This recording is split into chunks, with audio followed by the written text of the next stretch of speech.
ফুলনিত APHLC দলৰ সভাপতিজন ইংতি কাঠাৰ নিৰ্বাচনী প্ৰচাৰ সভা।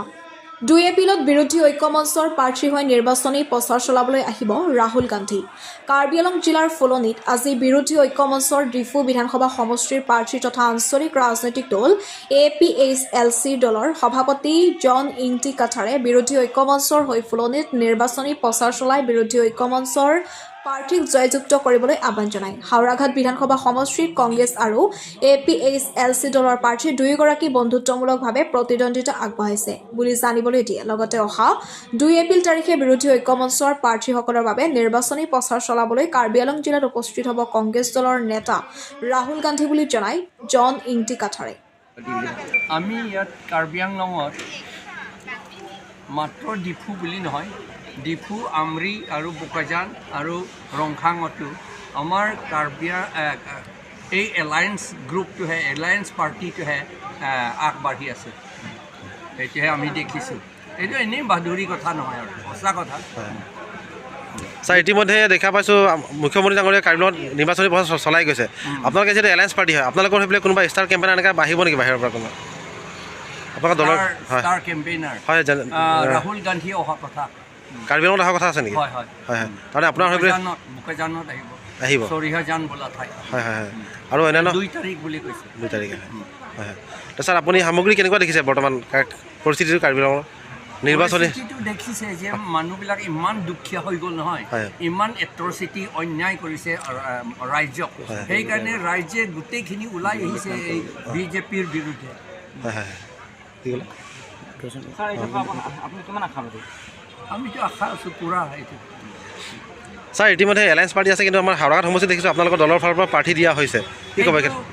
এলায়েন্স এটা স্কিম, হয় হয়, যিটো এলায়েন্স পাৰ্টীয়ে অখিল গগৈৰ লগতো 2টা ঠাইত যে ফ্ৰেণ্ডলি কণ্টেষ্ট হৈছে, সেই একেই ছিষ্টেম হাওৰাঘাটতো ফ্ৰেণ্ডলি কণ্টেষ্ট হৈছে।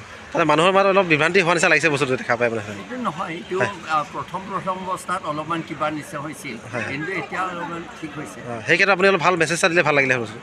সেই বিষয়টো লৈ পেলাই মানে অলপ ভালকৈ যদি মেছেজ এটা দিয়ে ৰাইজক। এইটো মেছেজটো দিছোঁ যে এই এণ্টি পিপল পাৰ্টি, এই বিজেপিটো RSS ইচ্ছামতেহে কাম কৰে, RSS ডাইৰেকশ্যন মতে। আৰু RSS এই মনুস্মৃতি যি লিখা আছে তাৰ পৰাহে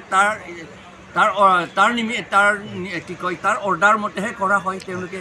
আৰু মনুস্মৃতিটো কৈছে যে শূদ্ৰসকলে বোলে তেজত আৰু মাংসতটোহে সেইটো গোলাম আছে বুলিহে কৈছে।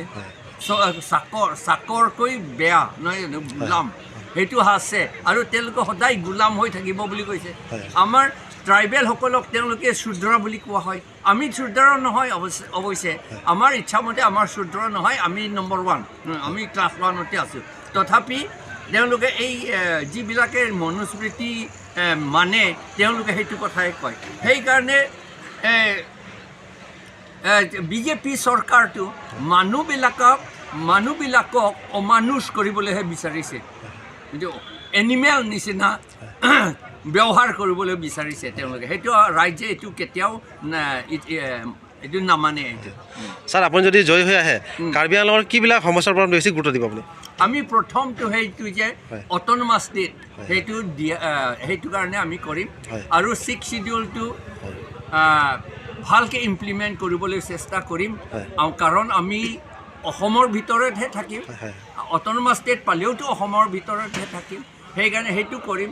আৰু আজিকালি এপইণ্টমেণ্ট নিদিয়ে, গভৰ্ণমেণ্ট চাকৰি নিদিয়ে ট্ৰাইবেলসকলক। এই প্ৰত্যেক ফেমিলি আমি গভৰ্ণমেণ্ট চাকৰি এটা দিবলৈ চেষ্টা কৰিম, সেইটোৱে কৰিম।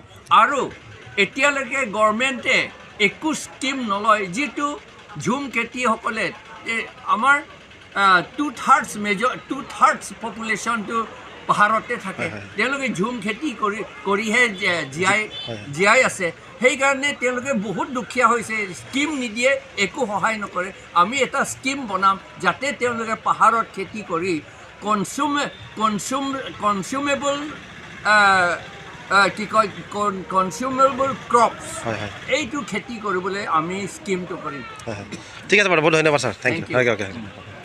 অনন্ত Kumar Gaur report, NX Press।